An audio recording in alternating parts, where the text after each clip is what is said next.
Kirk, we've talked a lot about how the Rams are a Super Bowl pick, how the expectations are to get to, at worst, an NFC Championship game, and at best beyond that. And beyond that means a Super Bowl appearance or a Super Bowl championship. Let me just dumb it down a little bit and make it a little smaller. Are the Rams the team to beat in their own division? Is there any question? Because the Seattle Seahawks are the defending champs. They were the division winner last year. Do the Rams still have to go through Seattle? Or even though they're not the defending champs, does it come through L.A.? I think you have to look at it in two different lenses, right? Because they're going to say, well, the Rams have to beat the Seahawks in order to retain their NFC West crown. But in reality, it feels like the Rams got the one up because they beat the Seahawks in the playoffs, right? So it's like the Rams went further against the Seahawks with John Wolford, too, by the way, who started the game, and Jared Goff came in. And that seems like 40 years ago. It was a handful of months ago. That feels like a lifetime ago. Yeah, so I think that's the difficult part, is that this is a whole new Rams team. And I think that when you look at it on paper, there's a reason why a lot of people are going to pick the Rams to be the NFC West champions. Mm-hmm. But, like everyone knows, Shane Waldron is now the new offensive coordinator with the Seattle Seahawks. He's going to bring a lot of what – And number 3 is still there. Russell Wilson is still there. Yeah. And, he threw a little hissy fit. Hold on a second. He threw a Russell Wilson type hissy fit. This was not an Aaron Rodgers, I'm going to burn the place to the ground hissy fit. Yes. This was a put a blowtorch. It's not great, but if I wouldn't mind going somewhere else if something comes up. Not you got rid of this guy, this guy, this guy, this guy, this guy. The way that Rodgers did it. Yeah, Rodgers brought names out. Like he started calling out names. I think it was funny to see the whole Russell Wilson situation, because we said, now we're seeing quarterbacks have a lot more power than they did in years past. Athletes in general, they're taking look, I'm just not going to be an employee. I need to have an executive role as well. If I'm going to be the guy calling the shots on the field, I want to be able to work with my own guys too. Of course, I want to work with and do different things that help us win. So that to me is what's scary about Russell Wilson getting the type of offense in which the Rams run currently. So we can see a mirror offense between Matthew Stafford with Sean McVay and now Shane Waldron, who was formerly with the Rams, their passing game coordinator, bring that to Seattle with Russell Wilson. So you're going to see possibly, could this be Russell Wilson's one of his best seasons because of the creativity that you get from the Rams offense with a lot of the quick screens, the quick throws, the deep shots down the field. Because I'm going to take the Rams wide receivers group over any group in the NFL, but let's not be, not understand. Let's not put it past DK Metcalf and Tyler Lockett. Drafted the kid Dwayne Eskridge, who was an outstanding guy. And you look at what's going on over in Arizona now. I don't know how much A.J. Green's got left in the tank, but he's got something there. Obviously, we know DeAndre Hopkins. Yeah.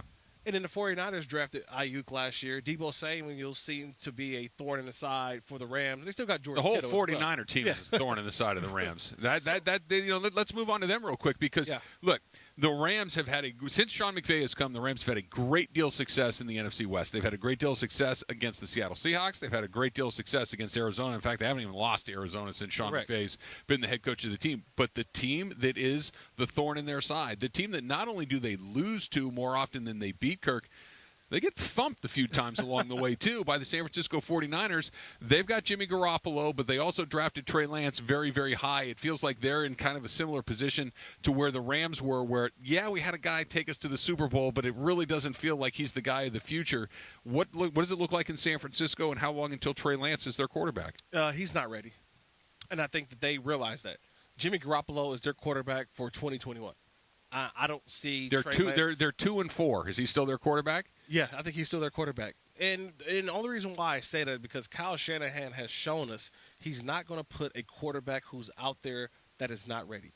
He did it with Jimmy Garoppolo. Remember, Jimmy Garoppolo came in and the 49ers were terrible. And he sat for a month or so. And he sat him for a month. Yeah. Now, when he did come in, the 49ers won 4 in a row in the season. But he put him in when he was ready. I think it's going to be the same thing with Trey Lance. You're going to put him in when he's ready. They don't want to speed up the process because this is the future investment for years to come. So we'll see what Jimmy Garoppolo can present. I still think Jimmy is a good quarterback in this league. They've got enough talent that they can win games. I don't know if they can win a Super Bowl, but they've got talent to win games. So got Bosa back this year, too. Yeah, they got Nick Bosa back. Look, I love Fred Warner, the linebacker. The secondary was better. They won't have Richard Sherman, who plays well against the Rams. So, to me, 49ers are a formidable team. But I've always said this to 49er fans is that when the 49ers, outside of that Super Bowl season, they've been under 500 every year. Yeah. They've been bad. As much as we talk about Sean McVay, who's been to the playoffs who's been to the playoffs 3 of his 4 years. His one season he didn't qualify. They were 9-7. The 49ers have been to the playoffs one time in those 4 years. In those other 3, in those 3 years in which they didn't go to the playoffs, they're under 500. They're bad. They're picking in the top 10. You know what I mean? Like it's a totally different dynamic with the 49ers than it is with the Rams. When the Rams are bad, it's like they're not bad. They played meaningful games until the last week of the season. No, their bad season was over 500, and they missed the playoffs by 1 game. And under the new rules, they would have been in. They would have been that team that goes in that season. Yeah. But, okay, with all that in mind, and you're right, the 49ers have had some real down seasons along the way. They give the Rams a hard time. Is it just as simple of matchup? That we see it before, right? That even when Jeff Fisher was the coach of the Rams and the Rams were not very good, they gave Seattle fits. And Seattle was a really good team, but the Rams would regularly beat them. It was just one of those matchup deals. Is that what's going on with San Francisco? Yeah, it's just one of those matchups. We see it in basketball all the time. We see it, I think, also in baseball. There's just certain pitchers that are difficult to hit. Like you say, oh, man, this guy really was a thorn in my side. Or we had the great Jackie Slater on earlier. And I can tell you that he mentioned Reggie White and all those guys. But there's always that one person that you went up against that maybe wasn't a big name, but it just gave you fits. And everyone's like, well, how could that guy? He's not a Hall of – but it's just the way that that person operates, the way they move. It just was difficult for me to go out and block that person. I think it's the same thing when it comes to football. It's right? funny. You know what I mean? You mentioned baseball and made me think of a story. I remember interviewing Nolan Ryan one time. You know, the greatest strikeout pitcher in the history of baseball. Just a machine. 7 no-hitters, pitched until he's 45. Just that guy, Nolan Ryan. The Rocket. Man. Right. No, not the Rocket. He's the Ryan Express. The Ryan Express. Right. There you go. Knocking knocking Robin Ventura sideways, despite the fact that he was 20 years younger. Yeah. And I asked him exactly what you were just talking about, Kirk. I said, hey, was there ever a guy that you just couldn't get out? Yeah. And he mentioned 2 names. And he goes, one of them was Willie McCovey. Which, sure. Right. I mean, it's Willie McCovey, right? Okay. Right. McCovey Cove, Hall of Famer, that guy. Sure, it makes sense. And he's so funny. He said, the other guy was Mark Belanger. And Mark Belanger was a journeyman middle infielder who, for his career, probably hit 220, 230. Yeah. He was one of these guys, he'd catch everything but couldn't hit it all. Right. And Mark Belanger wore out Nolan Ryan. Wow. And he's sitting there talking about how, I can't get this guy out. This is the guy that's wearing me out. And he was. And that's what it feels like to me with the Rams. That with the Niners, because you look at it feels like George Kittle has 200 yards every time they play him. That there's some 4th-string running back whose name I have to look up every week. He'll run for 100 yards and catch another 30 against the Rams. It's just those matchups can get really weird. I think also, too, you go into that game with a mindset, too, that the Rams are like, oh, here goes the Niners. All right, we gotta buckle down. We got to beat them. You know, and the 49ers come in confident like, we got this. We can beat these guys. We can beat these guys, right? That's that confidence. They walk in knowing, hey, we're going to win today. We feel we can win today because for some reason this team, it just always has felt like that. I'm trying to think of another team around like the division in the NFL, and I don't know any other team that just has another team's number like that. Yeah, you know what I mean? Like think about it. Odd. Around the NFL, it seems like everybody's kind of on even footing for the most part. But it just seems that, man, when the Rams and those you know what is a good one? Seattle versus the Rams. I was that one and Miami against New England. New England, yeah. Miami always seems to give New England even when Miami's terrible, they would give New England a hard time. In Miami, those are the days that we see Tom Brady's he's frustrated. Yeah. But I think also too, even when the Rams were bad, they would always give Seattle a hard time? They would give Seattle a hard time. Yeah. It'd be a low-scoring game. Special teams are always looming because those two teams always seem to – it's going to be a good one. That's the reason why they put that one in prime time this year. Yeah, for sure. For sure. Okay, so the last team in the division that we haven't talked about, the Arizona Cardinals. They obviously have a special quarterback. We'll see how much better he continues to get, but there's some stuff there for sure in Kyler Murray. You mentioned DeAndre Hopkins. They added J.J. Watt this offseason. J.J. Watt, maybe not the defensive player of the year that he was 3 times before. Maybe he's not that guy anymore. Right. But he's going to bring energy. He's going to bring expertise. He's going to bring some pretty good football. How much better is Arizona this season? They're a lot better. I mean, it wasn't just the J.J. Watt. It was also they still have Chandler Jones. Yep. Remember, they drafted the kid out of Purdue, Rondale Moore, as well. He's another wide receiver, explosive guy. But I was just looking through their roster. They drafted another linebacker. Remember, one of the top linebackers last year in Isaiah Simmons. And then you think about Budda Baker, who they already have there. Like, it's what I keep saying, Travis. Cliff Kingsbury does not have time for players to be ready to play. Mm-hmm. You have to come in and be ready to go. He can't develop anybody. It is like we have to go right now. And so that's why he's brought in some of these veteran players. I need to win now. We don't pay Kyler Murray for about another year right. and a half. Once you have to pay the quarterback, that means you can't pay a lot of other guys. It's the decision right now that the Buffalo Bills, the Baltimore Ravens, and the Cleveland Browns are having right now. It's when do we pay our quarterbacks? It's just the going rate, and that's the way the market is always set up. The Rams had to go through it. Jared Goff did play 2 pretty good seasons. That's the scary part, right? You and think you got it, and then you pay him, and it's like, nah, you don't got it. That's the hard part that you got to figure out. Yep. And who knows? Really, that's the part that's so hard to tell. We're live from Rams Training Camp, driven by Southern California and your Hyundai dealers. Get the Hyundai you've always wanted. It's your journey. Own it. Let's talk about some of the new faces here in the Rams camp. That's coming up next. It's Travis and Kirk live from Rams Training Camp on 710 ESPN. Hi, this is Sean McVay of your LA Rams. The Rams play here. We are live from Rams Training Camp on 710. Driven by your Southern California Hyundai dealers. Get the Hyundai you've always wanted. It's your journey. Own it. Hi, this is Matthew Stafford of your Los Angeles Rams. It's time for Rams Training Camp, the home of Rams football. 710 ESPN. Anyone who has ever needed self-storage knows what a hassle it can be. You have to rent or borrow a truck and then find someone to help you move your stuff. And let's face it,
Feeling a little guilty, Kirk, that Carlo just pointed out that you were the one that got the carne asada burrito question in with Fuller. I should say Terrell Burgess a little bit earlier, that the San Diego guy. Well, you're a San Diego guy asking the San Diego guy, so maybe I shouldn't feel too bad, but that's kind of my lane. The burritos and the tacos, that's kind of my area of expertise on this station. California burrito, man. That's his thing. Those are pretty good. So are you a California burrito? Do you want your fries in there, or do you want it maybe not in there? No, see, I go either when I go burrito, I'm just burrito. Yeah. And then when I do the carne asada fries, so it's different. Yeah, What's sure. Well, that's because that's the base of fries with carne asada and the salsas and all that on there. But the burrito, I'm with you. I have a feeling we can hang out. Yes, I separate the two. I can't do burrito, fries, and carne asada either. No. It's carne Speak for asada yourself. burrito. And then We'll see. We will see. All right, so some new faces here. Let's start with this one. Deshaun Jackson. I mean, everybody that's a football fan knows about Deshaun Jackson. He's one of the fastest guys in the league. He's a playmaker, a big play guy. He's also been in the league a long time. Is he still that guy? Is he still that guy that can get behind you? You know, the proverbial take the top off the defense guy? Is that what Deshaun Jackson brings to this team? Yeah, I remember I did a Washington football team game. And I remember talking to the head coach at the time was Jay Gruden. And this is when actually Sean McVay was still on staff. And so I remember when I asked him, I said, you know, what does the element that Deshaun Jackson brings to an offense? And he said, if Deshaun Jackson is not running fast, he's not good for our offense. Yeah. He is the guy that actually takes the top off the defense. So for me, explain what that means. Huh? Just explain, because you hear it all the time. I just want to make sure everybody understands. I want to make sure that I understand what it means, too. It just makes people move back on defense, that your deepest guy has to get deeper. He's always a threat. He's always a threat to go deep. And it makes the safeties and the guys have to hang back a little bit deeper, and they can't get nosy. They can't double one guy, because if you go one-on-one with Deshaun Jackson, he is a sprinter. That's what everyone will lose. That's it. He will. And the thing about it with Deshaun Jackson, he runs effortlessly. For such a small guy, he runs with these big stride lengths that he eats up ground, and next thing you know, he's behind you. Because you could be running with him, like, oh, I'm running with, and next you know, he opens it up. I mean, today it was a wide open pass that should have been completed. Ramsey, because the ball was underthrown, Ramsey knocks it down, but Deshaun Jackson still had that same speed. I can tell you, if we ask Sean McVay right now, like, how impressed are you with Deshaun Jackson, he would say yes. Because he brings an element that no one on this team has right now. Yes, they drafted Tutu Atwell, but he hasn't done it in a real game. We don't know how he's going to be when the lights come on. No, and Jackson's got stripes. He's done it before. Yeah. He's got the stripes. Yeah. He's got, the notches on the belt to where, okay, yes, he's done it in real game time. I think for people, one of the most best catches of Deshaun Jackson's career, to me, was Google this one. Okay, this is the one. This is Deshaun Jackson from Michael Vick, first play of the game against the Washington football team. It is the one where I feel like it was a 90-yard bomb from Michael Vick, and the ball literally is in the air hanging, and Deshaun Jackson literally grabs it out of nowhere. They score a touchdown on the first play. But it just goes to show you it's that one play. I played against him when we were in Jacksonville. Deshaun Jackson just has to do it one time in a game this season, and that's all they're going to show. It puts the fear of God in everybody else. Defensive coordinator, he's on the field. We got to stay deep. We got to stay deep. I think career years again for Cooper Kupp and Robert was just because of Deshaun Jackson. He doesn't need 40 catches. He needs 25 to 30 catches, but when his catches happen, they're loud, right? It's like certain guys in the NBA, when they make a three, it's loud. Like, oh, man. Like, how many threes he's got? What, 8 or 9? No, he makes two. He makes 2 threes, but he makes them in critical situations where they seem a lot bigger. Same thing, guys who make big hits in baseball. That's what Deshaun Jackson is going to be within this offense, is he's going to make the big play that ignites and opens it up for everybody else. I remember the one that you're talking about with Michael Vick. Yes. I also remember the walk-off punt return touchdown that he had against the Giants. I still, to this day, don't understand how that wasn't one of those moments where you just fire the other coach on the spot. It's like, why? He did. The only way we can tried lose is if you kick the ball to Deshaun Jackson, and they kicked it to Deshaun Jackson, and there he goes. So that's one of the new faces that we'll see here. Another guy that's new here, A'Shaun Robinson. Yeah. He's coming in as well along that defensive line. You know, we've seen this before, Kirk, where we've seen other guys play alongside Aaron Donald, who all of a sudden their play just kind of goes through the roof because Aaron Donald draws so much attention along that defensive line. Well, A'Shawn is playing a non-statistic position because this is the role that Michael Brockers played for so many years, is that you don't get a lot of sacks. You probably get 4 or 5 if that's max. But you're playing a role within the defense that is very crucial into keeping the linebackers clean and free, keeping that one-on-one for Aaron Donald. If teams are going to try to double Aaron Donald, it leaves the one-on-one, which creates a lot of pressure for A'Shawn Robinson. Remember, last year he started the season on the PUP list, physically unable to perform because he had an ailment. So he really didn't transition into full-time player till halfway through the season. They got a little bit out of him, but now having a full off season, now incorporating what he's going to be within this defense now, I think he'll be a major factor. And now he does have a role. He does have a role. So to me, he's almost brand new to this defense that they didn't have a year ago. So he's an added guy that they can put into this rotation along the defensive front. What do you make of the offensive line coming into this season? Like we talked about right off to the jump, we had Jackie Slater here early. Andrew Whitworth is coming into his 20th season in this league, or I should say his 40-year-old season in this league, his 16th season as an NFL player. You have a new center. The Austin Blythe, who's here last year, he's now in Kansas City. You're probably going to slide Corbett into that center role. Havenstein is here. Edwards is here. You've got some familiar faces. Joe Noteboom is here. But what do you think that looks like? You can put Whitworth at left tackle. You probably put Corbett at center. You put Havenstein at right tackle. Yeah. But what about those two guard positions, and how do you like the makeup of the group of offensive linemen? Well, the thing is, Andrew Whitworth is making it difficult for the Rams because he won't go away, right? And he keeps playing at such a high level. It was a difference when he was out last year. Sure. Because when he came back, the Rams' offense kind of picked back up where – and Joe Noteboom did a decent job. He did but very he decent. wasn't Whitworth. Yeah, he did decent because we didn't call his name. Right. Right. You call his name like, oh, he did something wrong, but he did well. And so right now it's going to be that left – right now the way it's been lined up, and I've been watching practice, and that's one of the, elements to this offense is who is going to be that starting five. So left tackle, it looks like it's going to be Whitworth. Left guard, it seems to be David Edwards. Mm-hmm. He's going to be at the left guard position. That's a big guard, but he can move. And he's got flexibility that they need to kick him out to tackle. They can do that. Okay, and then you bring in Noteboom or whatever it may be. Then think about this. At center, Austin Corbett. Okay, and here's a guy that Cleveland gave up on. Mm-hmm. He was considered a bust. He's a second-round pick. 33rd. So when you're the 33rd first pick of the second round. You're a fringe first-rounder. Mm-hmm. And they gave up on him. They basically gave him to the Rams for peanuts. Yeah. And he was one of their better offensive linemen last year. You slide him over to the center spot. Then your right side is Bobby Evans, who's played some tackle. But it's like he's a big body, can move around. Okay, let's kick him inside. So when everyone's talking about the Rams not having veteran presence on the offensive line, these guys have been here. They know the system. They know the scheme. Do you go bring someone else outside that doesn't know the scheme that you have to teach them, or you just utilize the guys that you've been drafting over the last couple of years because we know the names, and now they're actually out there playing. I think this is going to be great for Matthew Stafford. He got sacked 38 times last year, too, Travis. That's a lot. That's a lot in Detroit.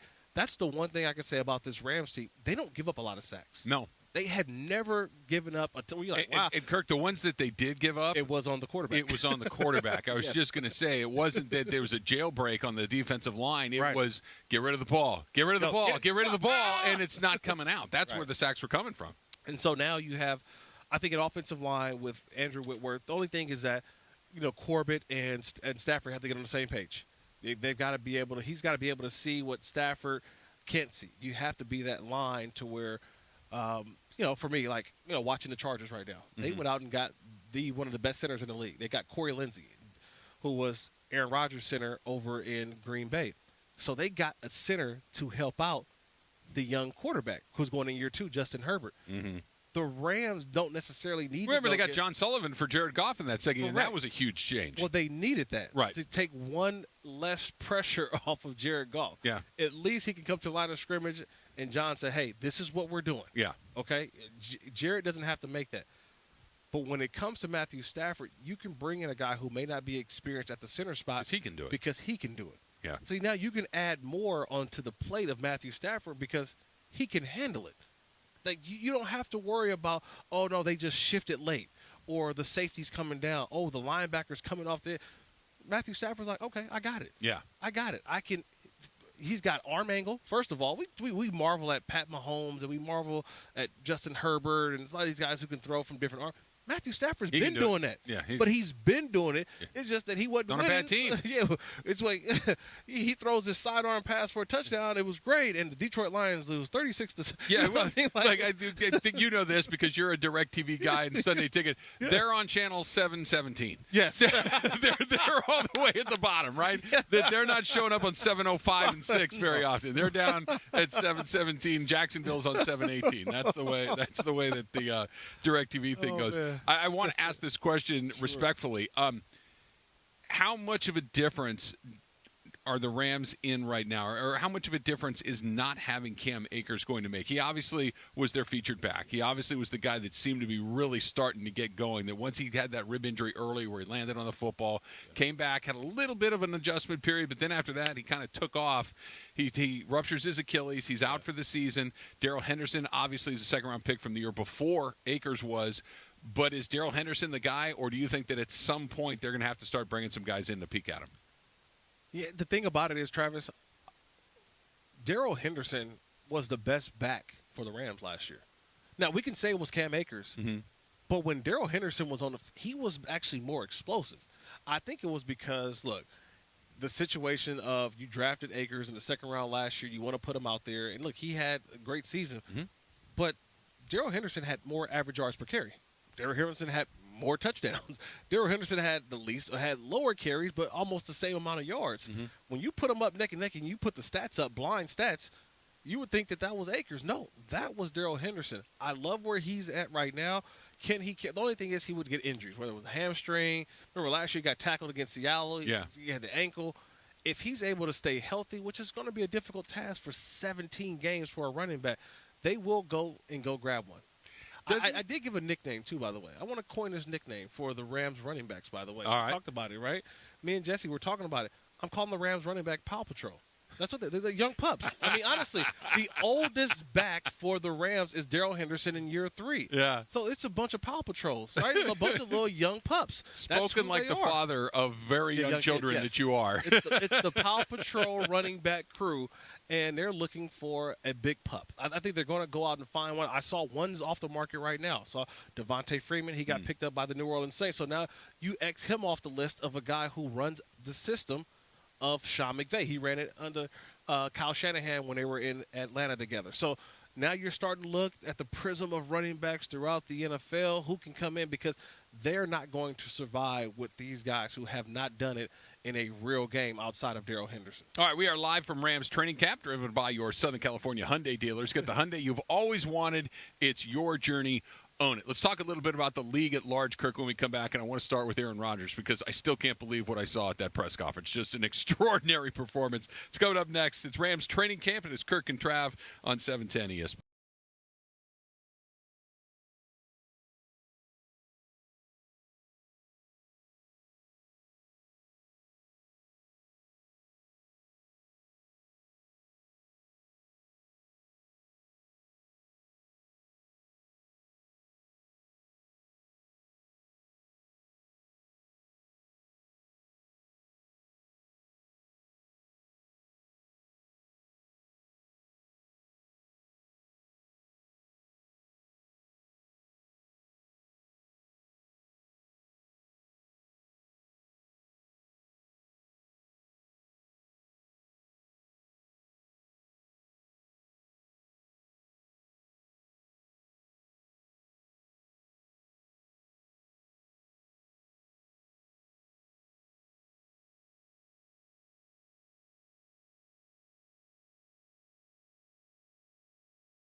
You played in the league for 8 years, Kirk.